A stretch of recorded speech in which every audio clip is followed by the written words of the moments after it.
وقولوا قولا سديدا يصلح لكم أعمالكم ويغفر لكم ذنوبكم ومن يطع الله ورسوله فقد فاز فوزا عظيما.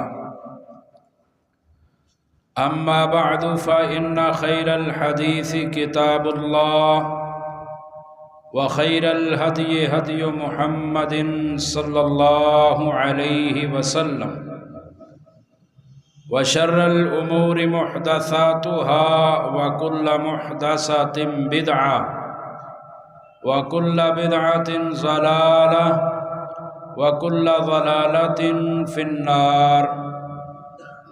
قال الله تبارك وتعالى في القرآن المجيد والفرقان الحميد: أعوذ بالله السميع العليم من الشيطان الرجيم من نفخه ونفسه وهمزه. بسم الله الرحمن الرحيم.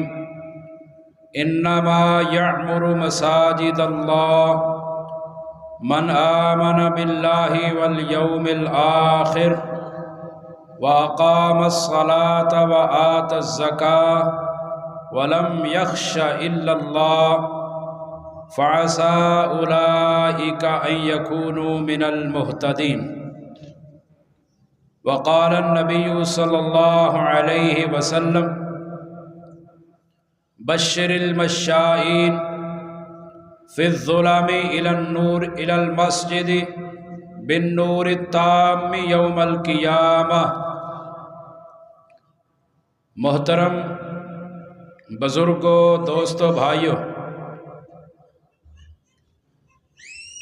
فرد اور معاشرہ ایک دوسرے کے ساتھ لازم و ملزوم ہے. معاشرہ افراد سے بنتا ہے. جب افراد نہ ہوں تو پھر معاشرہ نہیں کہلاتا. تو افراد اور معاشرہ کے ساتھ بہت سی چیزوں کا تعلق ہے. ان میں سے ایک چیز جس کا معاشرے کے کئی پہلوؤں کے ساتھ بلکہ زندگی انسانی یعنی انسان کی مکمل زندگی کے ساتھ اس کا تعلق ہے، وہ ہے مسجد. اللہ رب العالمین نے قرآن حکیم میں 28 مرتبہ مسجد کا ذکر کیا ہے. 22 مرتبہ لفظ مسجد آیا ہے اور 6 مرتبہ مسجد کی جمع مساجد اللہ رب العالمین نے ذکر کی ہے. تو کل 28 مرتبہ مسجد کا ذکر ہے قرآن مجید میں. اس کا مطلب ہے کہ مسجد کی بڑی اہمیت ہے. ان 28 مقامات میں سے 2 مقام آپ سنیں. سورۃ التوبہ میں اللہ فرماتے ہیں: انما یعمر مساجد اللہ من آمن باللہ والیوم الآخر واقام الصلاۃ وآتى الزکاۃ ولم یخش الا اللہ. فرمایا کہ اللہ کی مسجدوں کو آباد کرنے والے لوگ وہ ہیں جو اللہ پر ایمان رکھتے ہیں، اخروی دن پر ایمان رکھتے ہیں، نماز قائم کرتے ہیں، زکوٰۃ ادا کرتے ہیں. وَلَمْ يَخْشَ إِلَّا اللَّهُ، اور اللہ کے علاوہ کسی سے نہیں ڈرتے. یہ لوگ ہیں مسجدوں کو آباد کرنے والے. اس آیت کریمہ میں اللہ نے مسجد کا ذکر کیا. سورۃ الاعراف میں اللہ رب العالمین نے مسجد کا یوں تذکرہ کیا، فرمایا: یا بنی آدم خذوا زینتکم عند کل مسجد. اے اولاد آدم، جب مسجد میں آؤ تو زینت اختیار کر کے آؤ، خوبصورتی اختیار کر کے آؤ. 28 مقامات میں سے یہ 2 مقام بڑی اہمیت کے حامل ہیں. یہ بتاتے ہیں کہ معاشرے کے ساتھ مسجد کا کتنا اہم تعلق ہے، کتنا بڑا ربط ہے. احادیث بے شمار ہیں. 2 احادیث سنیے. رسول اللہ صلی اللہ علیہ وسلم نے فرمایا احب البلاد الی اللہ مساجدها وابغض البلاد الی اللہ اسواقها. مسلم کے اندر موجود ہے. فرمایا کہ اللہ رب العالمین کو سب سے پسند جگہ ہے وہ مسجد ہے اور سب سے ناپسندیدہ جگہ بازار ہے. اور ایک روایت اور ہے، آپ علیہ السلام نے فرمایا بشر البشائین فی الظلم الی المساجد بالنور التام یوم القیامہ، کہ جو لوگ اندھیروں میں مسجدوں کی طرف چل کے جاتے ہیں ان کو خوشخبری دو کہ اللہ رب العالمین انہیں قیامت کے دن مکمل نور عطا کریں گے. جو مسجدوں میں رات کے اندھیروں میں پیدل چل کے جاتے ہیں. تو مسجد کا ہر فرد کے ساتھ، پورے معاشرے کے ساتھ ایک گہرا ربط اور تعلق ہے. مسجدیں انسانوں کی روحانی تربیت میں بڑا کردار ادا کرتی. جو بندہ مسجد سے جڑتا ہے اس کی روحانی تربیت ہوتی ہے. جب بندہ مسلمان ہوتا ہے نا، مسلمان ہونے کے بعد سب سے بڑا فریضہ نماز ہے. معاذ بن جبل رضی اللہ تعالیٰ عنہ کو نبی کریم صلی اللہ علیہ وسلم جب یمن کا گورنر بنا رہے تھے، گورنر بنا کر بھیجتے ہوئے آپ علیہ السلام نے وصیتیں کی.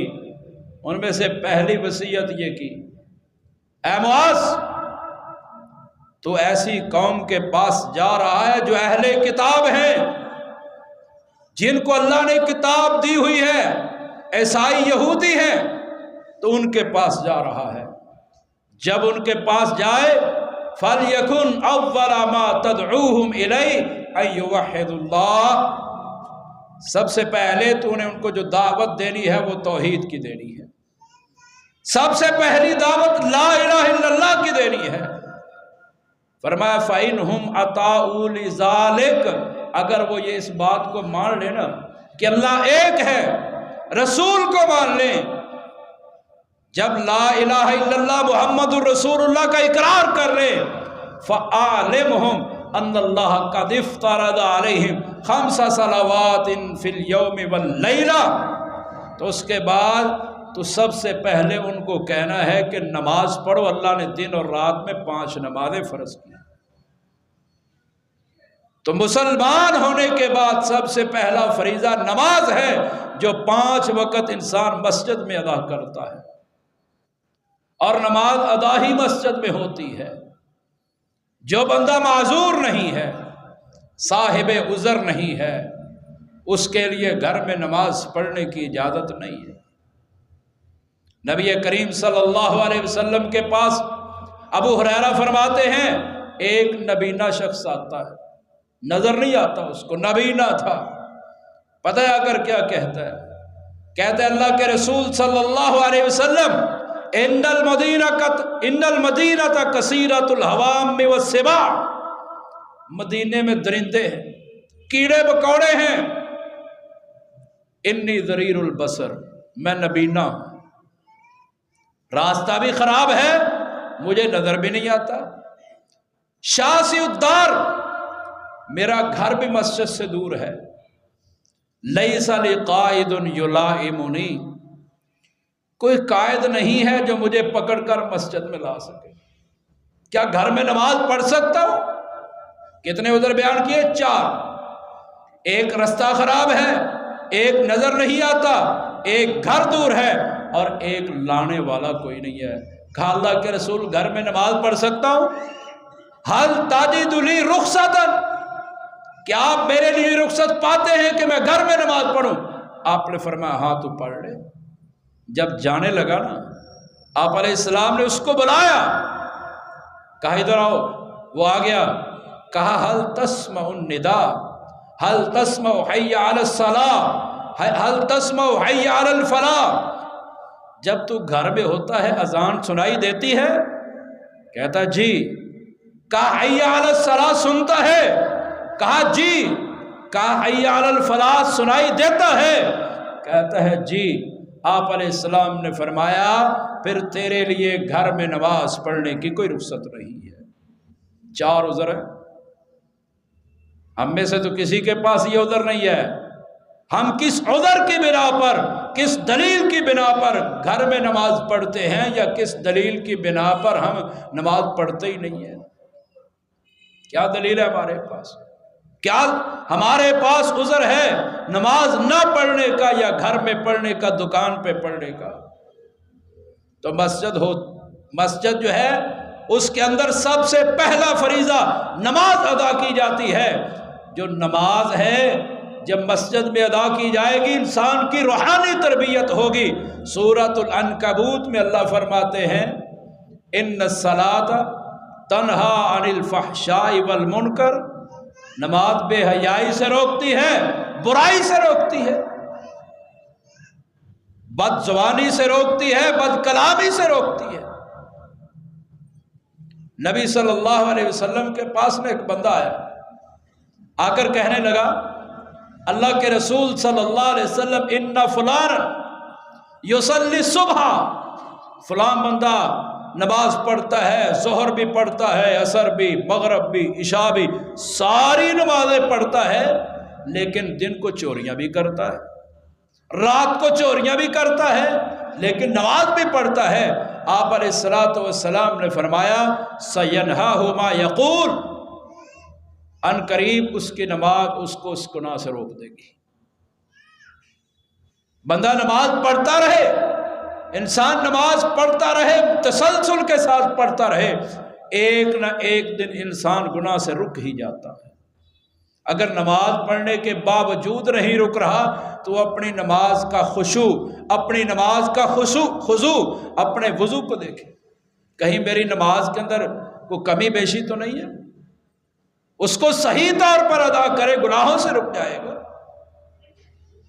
نبی صلی اللہ علیہ وسلم نے سوال کیا، آپ علیہ السلام نے صحابہ سے پوچھا میرے صحابہ جانتے ہو ایو الناس اسوأ سارقہ، سب سے خطرناک اور گندا چور کون ہے؟ صحابہ اکرام نے کہا اللہ کے رسول نہیں معلوم۔ آپ نے فرمایا سب سے گندا چور وہ ہے جو نہ نماز کے رکوع کو پورا کرتا ہے، نہ خشوع کو پورا کرتا ہے۔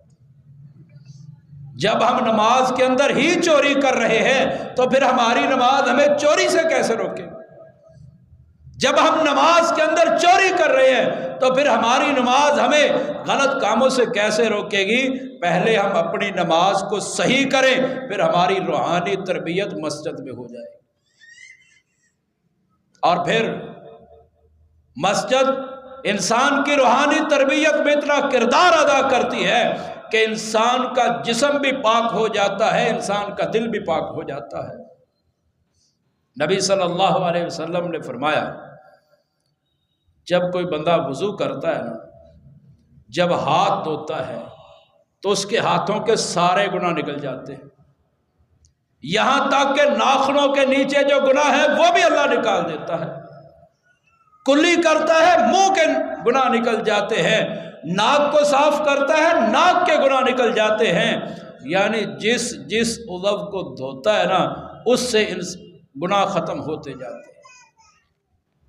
جب وضو ہوتا ہے وضو میں سارے اعضاء نہیں دھوئے جاتے، کچھ اعضاء باقی بچ جاتے ہیں، پھر ان کی پاکی کیسے ہوتی ہے؟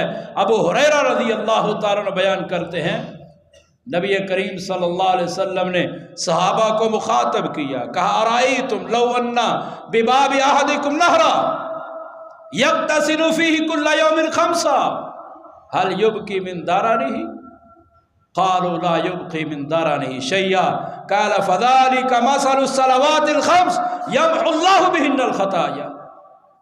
فرمایا میرے صحابہ بتاؤ، ایک بندہ اس کے گھر کے سامنے سے پانی گزرتا ہو، نہر گزرتی ہو، وہ اس میں 5 مرتبہ نہائے، دن کے اندر غسل کرے، کیا کوئی میل کچیل باقی رہے گا؟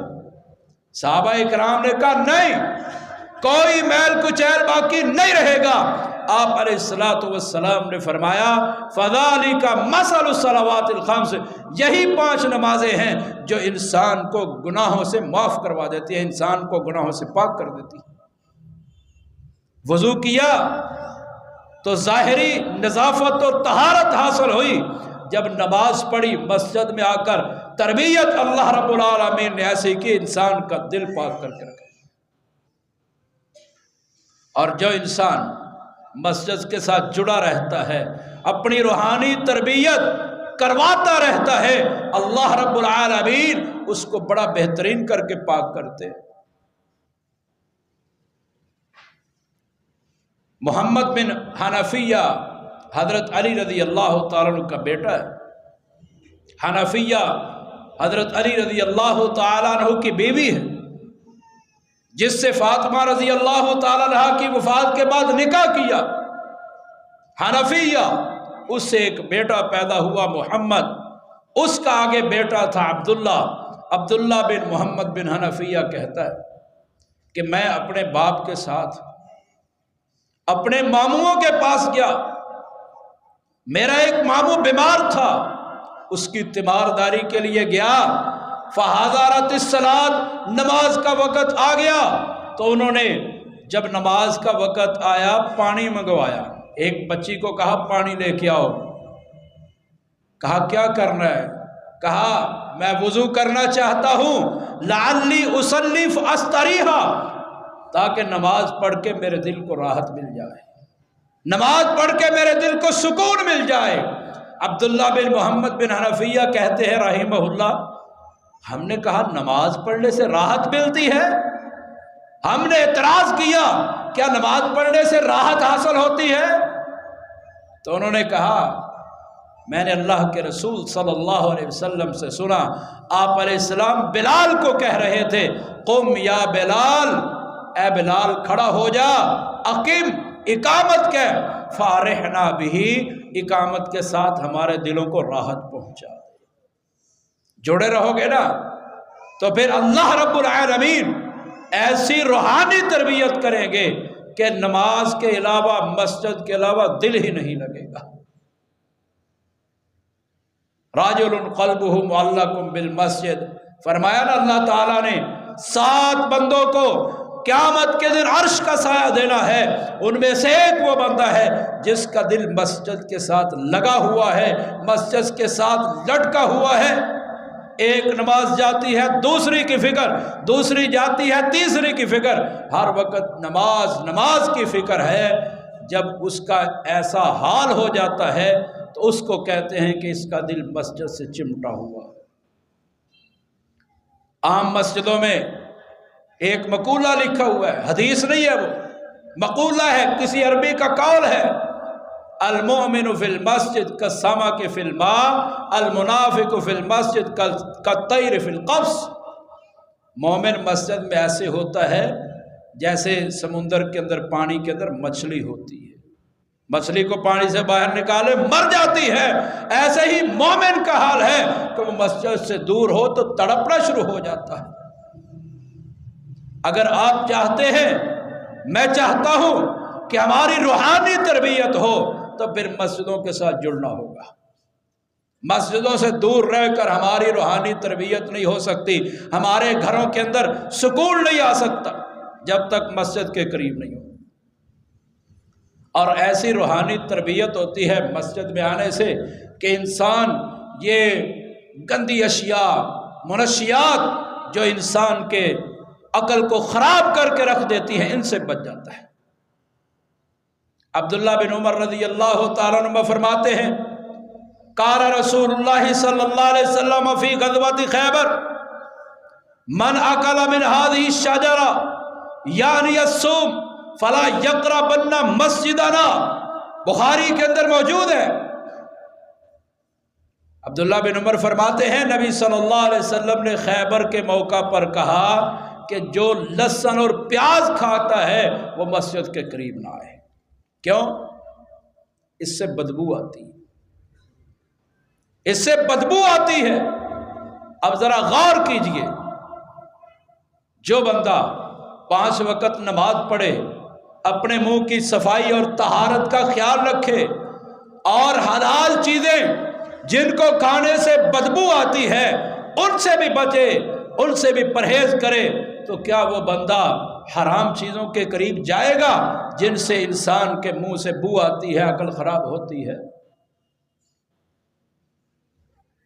اور یہ ایک فقہی مسئلہ ہے کہ جس بندے نے پیاز کھانا ہے، اس کی مجبوری ہے کھانا ہے، وہ اگر بعد میں مسجد میں آتا ہے، آپ علیہ الصلوۃ والسلام نے فرمایا فَأَمِيتُوهُمَا طَبْخًا، اگر کوئی لہسن پیاز کھا کر مسجد میں آنا چاہتا ہے تو وہ پہلے ان کی بو کو مارے، پکا لے ان کو تاکہ ان کی بو مر جائے، اس کے بعد کھا کر مسجد میں آ جائے، کچا کھا کر نہیں آنا۔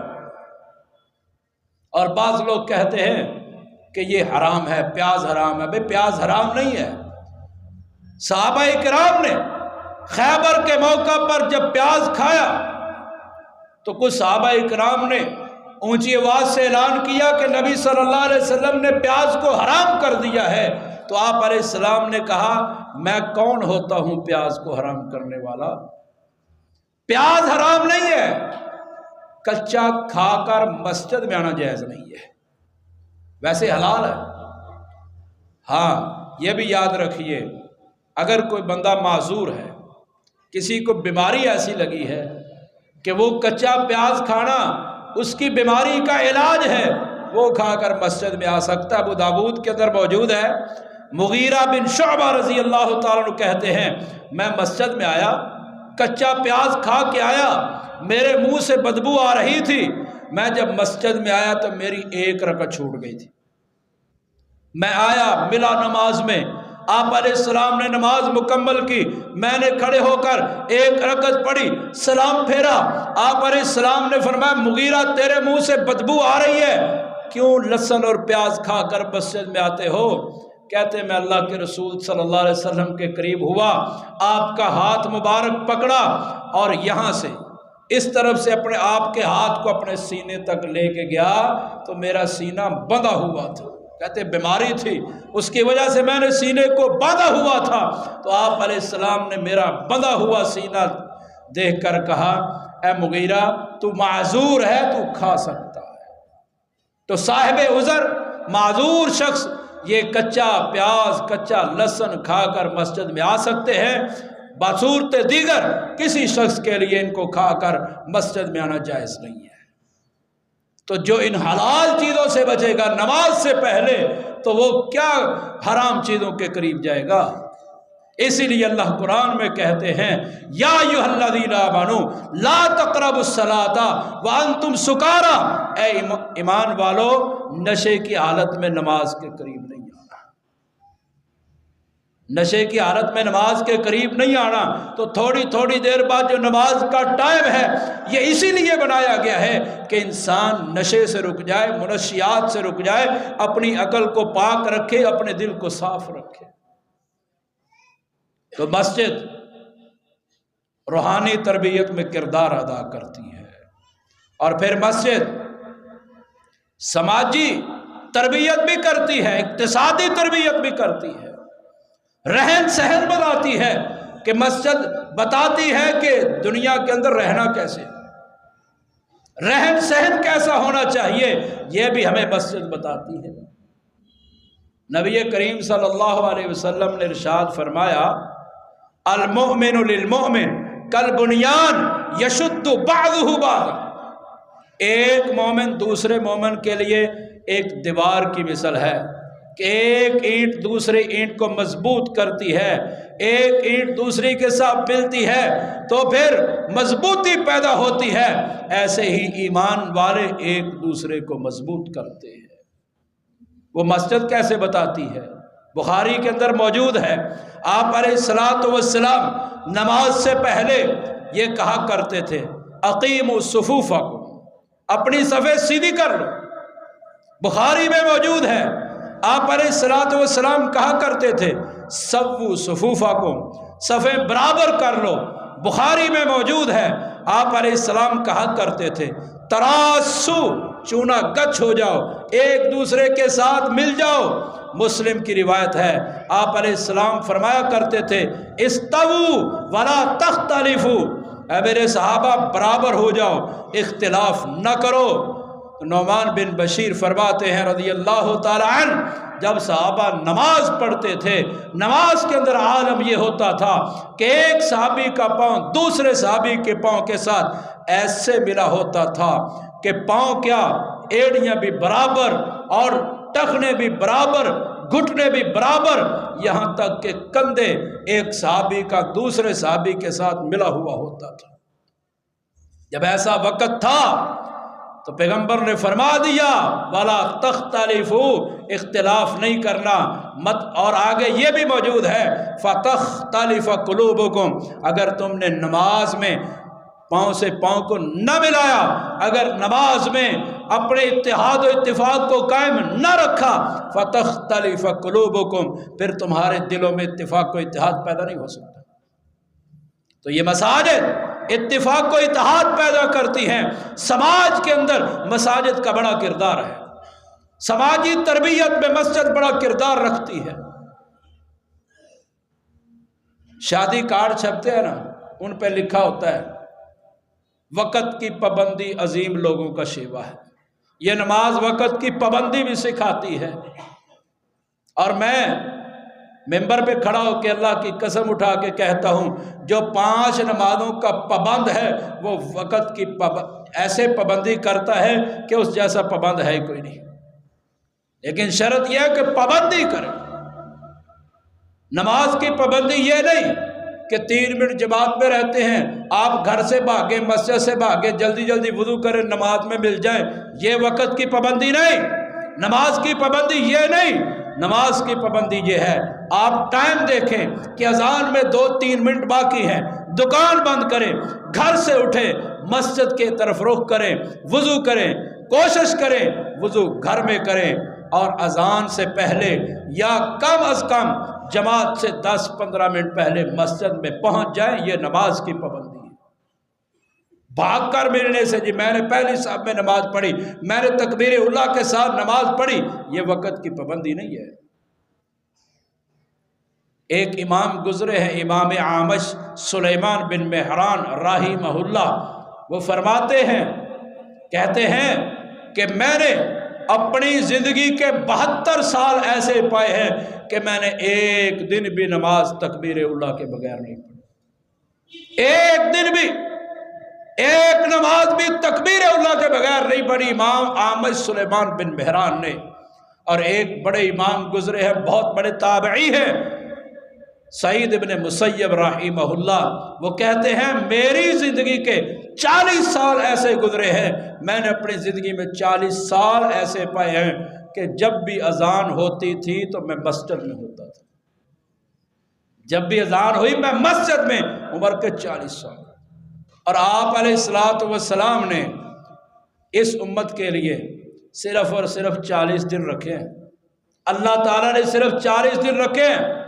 نبی صلی اللہ علیہ وسلم نے فرمایا من صلی للہ 40 یوما فی جماعت یدرک التکبیرۃ الاولی کتبت لہ براءتان، براءۃ من النار و براءۃ من النفاق۔ جو بندہ 40 دن مسلسل 5 نمازیں جماعت کے ساتھ تکبیر اللہ کے ساتھ پڑھتا ہے، اللہ اس کو جہنم سے بھی آزاد کر دیتے ہیں، اللہ اس کو نفاق سے بھی آزاد کر دیتے ہیں۔ بندہ منافق نہیں رہتا، بندہ جہنمی نہیں رہتا جو 40 دن مسلسل 5 نمازیں تکبیر اللہ کے ساتھ پڑھتا ہے۔ لیکن یہ بڑی مشکل ہے۔ سعید بن مسیب نے 40 سال گزار دیے، اور سلیمان بن مہران امام اعمش نے 72 سال گزار دیے اسی عالم میں۔ ہمیں 40 دن تو مکمل کرنے چاہیے نا اپنی زندگی کے اندر، ایک مرتبہ تو 40 دن ایسے آنے چاہیے کہ ہماری ہر نماز تکبیر اللہ کے ساتھ جماعت کے ساتھ۔ یہ نماز، یہ مسجد انسان کو وقت کا پابند بناتی ہے۔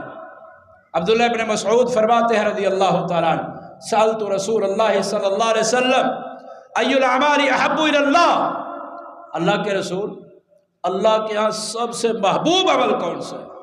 آپ نے فرمایا الصلاۃ علی وقتہا، نماز کو اس کے وقت پر پڑھو۔ یہ سب سے اعلیٰ عمل ہے، سب سے افضل عمل ہے۔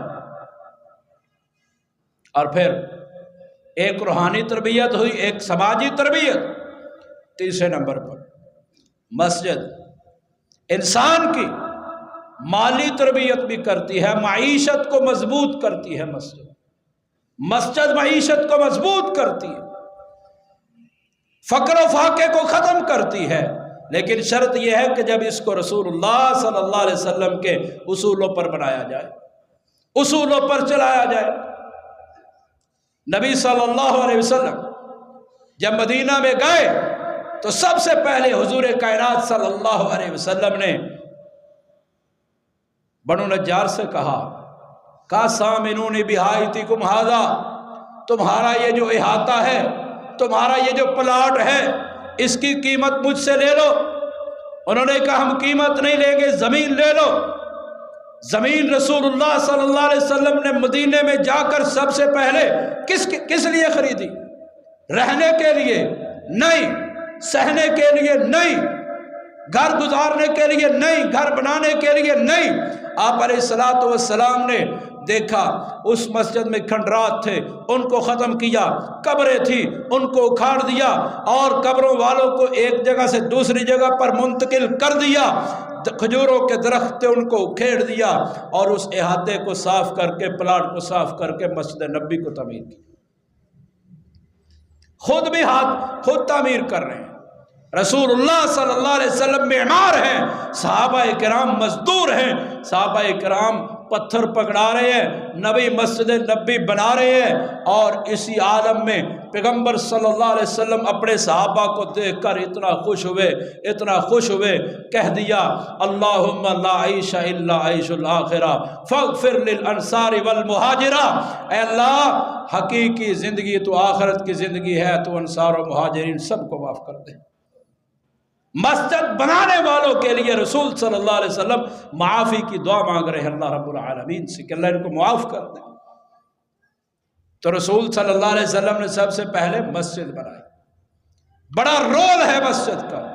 حضرت ابراہیم علیہ السلام جب اپنی بیوی ہاجر اور اپنے بیٹے اسماعیل علیہ السلام کو چھوڑ کر آئے، مکہ کی بے آب و گیاہ زمین میں نہ پانی ہے نہ کھانے کے لیے کوئی چیز ہے، وہاں پر چھوڑ کے آئے تو کیا کہا اللہ کو؟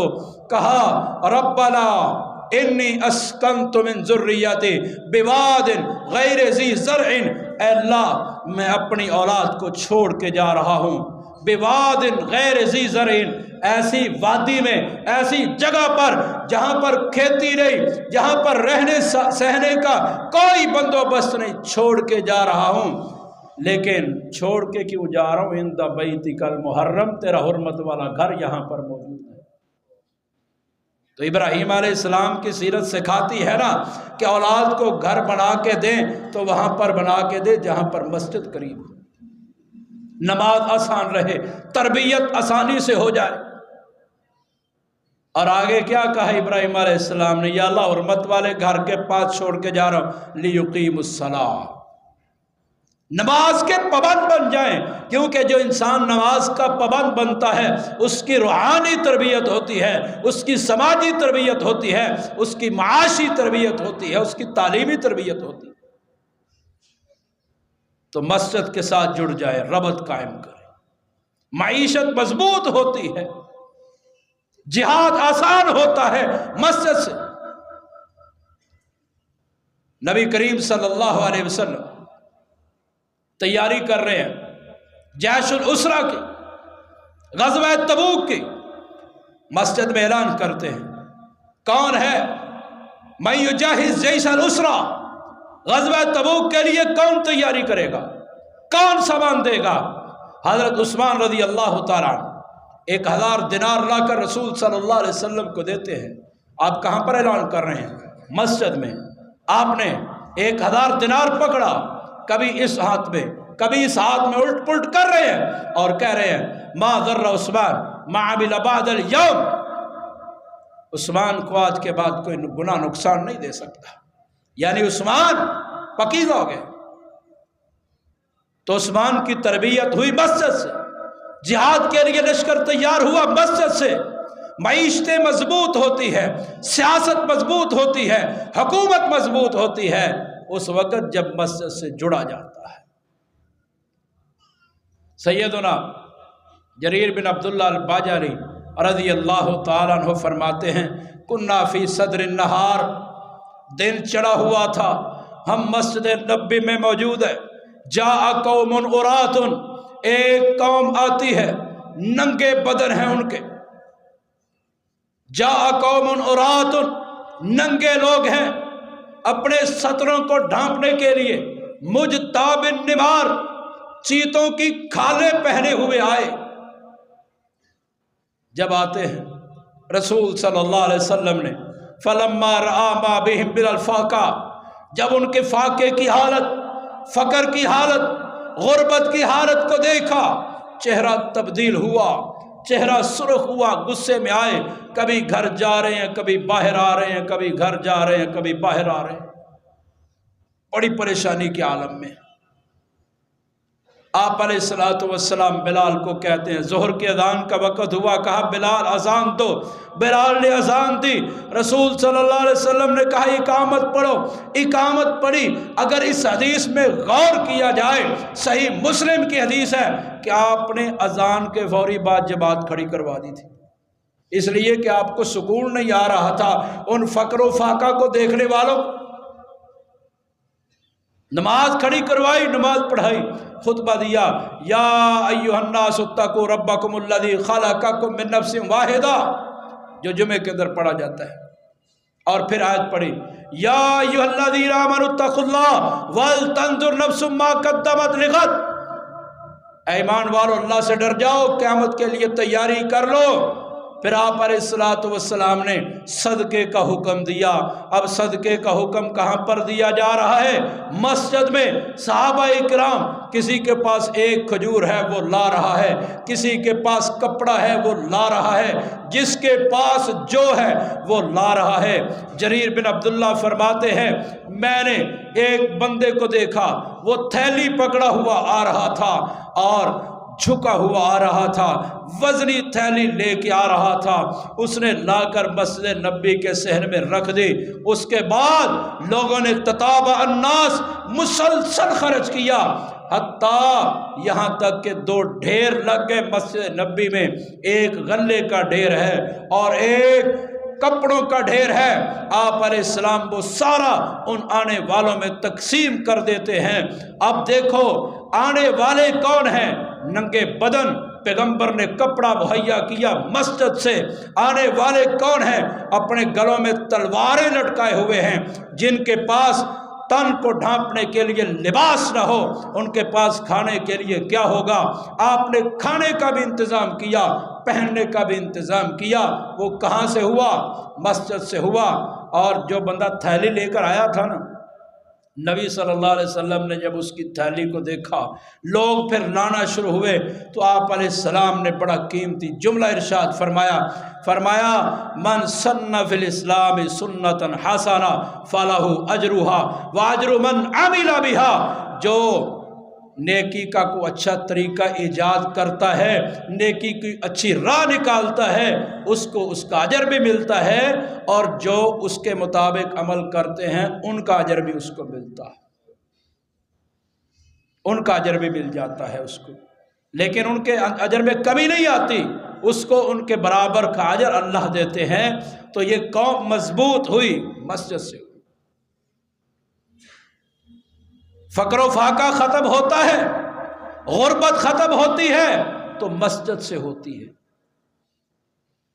اور پھر مسجد ایسی چیز ہے جو انسانوں کو اتنا مضبوط کر دیتی ہے، اتنا مضبوط کر دیتی ہے کہ یہ تعلیم، تدریس، ہر قسم کی چیز مسجد سے حاصل کرتے ہیں۔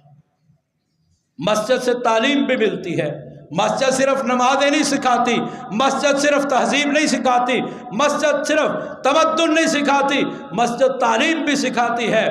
رسول کائنات صلی اللہ علیہ وسلم نے فرمایا من جاء المسجد، جو مسجد میں آتا ہے لا یرید الا یتعلم خیرا او یعلم، مسجد میں آنے کا مقصد کیا ہے؟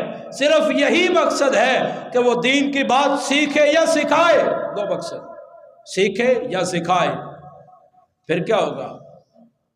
کان لہ کاجر حاج و معتمر، کان لہ کحج و عمرۃ، اللہ رب العالمین اسے ایک حج اور عمرے کا ثواب عطا فرمائے، جو کس لیے آتا ہے؟ صرف علم حاصل کرنے کے لیے آتا ہے۔ اور مسجد میں بیٹھ کر جو لوگ علم حاصل کرتے ہیں یہ اتنے خوش نصیب ہیں، اتنے نصیبے والے ہیں کہ ان کے ساتھ اگر آ کر کوئی ایسا بندہ بھی بیٹھ جاتا ہے جس کا ارادہ تعلیم و تعلم کا نہیں ہے، کسی کام سے آتا ہے، اللہ اس کو بھی معاف کر دیتے ہیں، اللہ اس کو بھی معاف کر دیتے ہیں۔ عرب کے ایک عالم گزرے ہیں، 25-26 سال ہوئے ان کو فوت ہوئے، حضرت محمد بن صالح العثیمین رحمہ اللہ۔ محمد بن صالح العثیمین مسجد حرام کے اندر درس حدیث دے رہے ہیں، ایک بندہ بیٹھا ہوا ہے افریقہ کا، افریقی، ان کی مجلس حدیث میں بیٹھا ہوا ہے، تنکوں کے ساتھ کھیل رہا ہے۔ حضرت کو غصہ آیا، غصے میں آ کر کہنے لگے تو مجلس حدیث میں تنکوں سے کھیل رہا ہے۔ غصے میں جب آتے ہیں وہ جواب دیتا ہے، کہتا ہے حضرت سنیے، یہ ایسی مجلس ہے لا یشقی بہم جلیسہم، جو اس مجلس میں صرف بیٹھ جاتا ہے، علم حاصل نہیں کرتا، ان کے ساتھ بیٹھنے والے کو اللہ مغفرت سے محروم نہیں کرتے۔ شیخ رو پڑے، روئے، کہنے لگے سکھا میں اس کو رہا تھا، اس نے مجھے سکھا دیا، لا یشقی بہم جلیسہم، کہ دینی مجلس میں بیٹھ جاتا ہے، جو مسجد میں بیٹھ کر علم جو حاصل کرتا ہے، ان کے ساتھ بیٹھنے والا کبھی محروم نہیں ہوتا، کبھی محروم نہیں ہوتا۔ اور یہی علم اللہ کے رسول کی میراث ہے، اللہ کے رسول کی وراثت یہی علم ہے جو مسجدوں سے ملتا ہے۔ حضرت ابو ہریرہ رضی اللہ تعالیٰ عنہ مر بالسوق، ایک دن نہ مدینے کے بازار سے گزرے۔ حضرت ابو ہریرہ رضی اللہ تعالیٰ عنہ نے امتحان لیا قوم کا، مدینے کے بازار سے گزرتے ہیں۔ حضرت ابو ہریرہ مدینے کے بازار میں لوگوں کو کہتے ہیں ویحکم، ہلاکت ہے تمہارے لیے، تم یہاں پر خرید و فروخت میں مصروف ہو اور مسجد میں اللہ کے رسول کی میراث تقسیم کی جا رہی ہے، وراثت تقسیم ہو رہی ہے۔ سارے لوگ بھاگے مسجد میں۔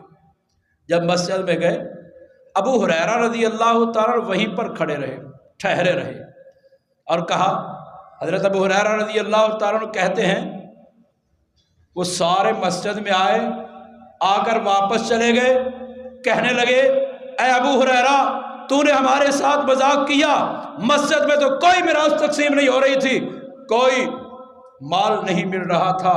ابو ہریرہ رضی اللہ تعالیٰ عنہ نے کہا میں اسی لیے کھڑا ہوا تھا کہ تم مڑ کے دوبارہ آؤ گے، مجھ سے سوال کرو گے، میں تمہیں بتاؤں گا۔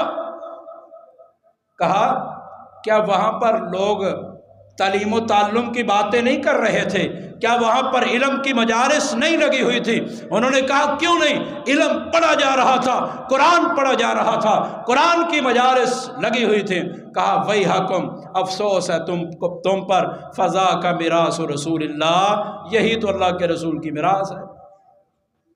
تو اللہ کے رسول کی میراث ملتی ہے مساجد سے، جو کہ اصل اور حقیقی علم ہے، اور وہ ہے علم وحی کا علم، قرآن اور حدیث کا علم آپ کو مساجد سے ملے گا۔ تو مسجد روحانی تربیت بھی کرتی ہے، سماجی تربیت بھی کرتی ہے، تعلیمی تربیت بھی کرتی ہے، معاشرے کو بھی صحیح کرتی ہے۔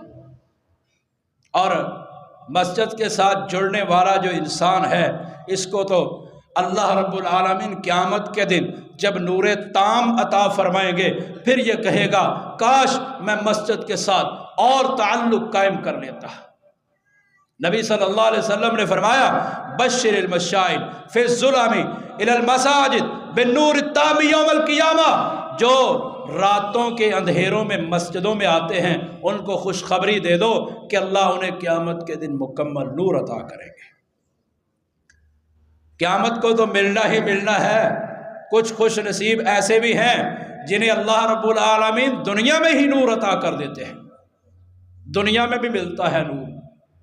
سلسلہ سیاح کے اندر موجود ہے، سیدنا قتادہ بن نعمان رضی اللہ تعالیٰ عنہ فرماتے ہیں، ٹھٹھرتی رات ہے، سردیوں کی رات ہے، اندھیرے کا وقت ہے، میں اپنے گھر میں لیٹا ہوا ہوں، میرا گھر مسجد نبوی سے کافی دور تھا، میں مسجد اپنے محلے کی مسجد میں ہی نماز پڑھتا تھا، میں رسول صلی اللہ علیہ وسلم کی مسجد سے دور قبیلے میں رہتا تھا، رات کا وقت ہے، میں مغرب کی نماز پڑھ کے گھر میں بستر میں لیٹا ہوا ہوں، میرا دل کیا ساری نمازیں تو اپنے محلے کی مسجد میں پڑھتا ہوں، ساری نمازیں محلے کی مسجد میں پڑھتا ہوں، آج عشاء کی نماز رسول صلی اللہ علیہ وسلم کے پیچھے پڑھتا ہوں۔ کہتے ہیں میں گھر سے نکلا، اندھیری رات تھی، عشاء کی نماز پڑھی، عشاء کی نماز پڑھنے کے بعد پیغمبر کائنات صلی اللہ علیہ وسلم سے میں نے ملاقات کی، آپ نے فرمایا قتادہ تو اس وقت اندھیری رات میں، ٹھنڈی رات میں میرے پیچھے آیا؟ کہا اللہ کے رسول دل چاہ رہا تھا آپ سے ملاقات کا۔ آپ علیہ الصلوۃ والسلام نے فرمایا اے قتادہ تو میرے پیچھے نماز پڑھنے تو آیا ہے، لیکن تیرے بعد تیرے گھر میں ایک جن داخل ہو گیا۔ فرمایا یہ چھڑی لے جاؤ اور اس چھڑی کے ساتھ بسم اللہ کر کے اس کو مارنا ہے، مر جائے گا۔ اور کہا کہ دروازے کی جانب سے داخل نہیں ہونا، گھر کی پچھلی جانب سے داخل ہوتا ہے۔ قتادہ بن نعمان رضی اللہ تعالیٰ فرماتے ہیں میں اس چھڑی کو لے کر نکلا تو وہ میرے لیے ایسے روشن ہو گئی جیسے دن چڑھا ہوا ہے۔ اندھیرے میں آئے، پیغمبر کے پیچھے نماز پڑھی، پیغمبر نے چھڑی عطا کر دی، اللہ رب العالمین نے ایک مکمل نور عطا کر دیا قتادہ بن نعمان کو۔ تو کچھ خوش نصیب ایسے بھی ہیں جنہیں اللہ رب العالمین دنیا میں ہی نور اور روشنی عطا کرتا ہے۔ آگے پورا واقعہ یہ ہے، قتادہ فرماتے ہیں میں رسول صلی اللہ علیہ وسلم کی وصیت پر عمل کرتے ہوئے گھر کی پچھلی جانب سے داخل ہوا، دروازے کی جانب سے داخل نہیں ہوا، میں نے گھر کا کونا چھان مارا، مجھے کوئی جن نظر نہیں آیا، لیکن کہتے ہیں مجھے یقین تھا کہ جن ہے گھر میں، اس لیے کہ اللہ کے رسول صلی اللہ علیہ وسلم نے فرمایا ہے، بس مجھے اس لیے یقین تھا کہ جن گھر میں ہے، میری آنکھیں دھوکہ کھا رہی ہیں، مجھے غلط ہو رہا ہے، مجھے غلط فہمی ہو رہی ہے، گھر میں جن موجود ہے۔ کہتے ہیں ایک میری کھڑکی تھی، میں نے اس کو کھولا تو اس کے پیچھے سیہی کی شکل میں وہ بیٹھا ہوا تھا، میں نے بسم اللہ پڑھ کر اس کو مارا اور وہ وہیں پہ مر گیا۔ تو آپ علیہ الصلوۃ والسلام کی دی ہوئی چھڑی میں یہ برکت اور کمال موجود ہے کہ اگر ایک جن کو ایک مرتبہ بھی لگ جائے تو وہ فوراً مر جاتا ہے۔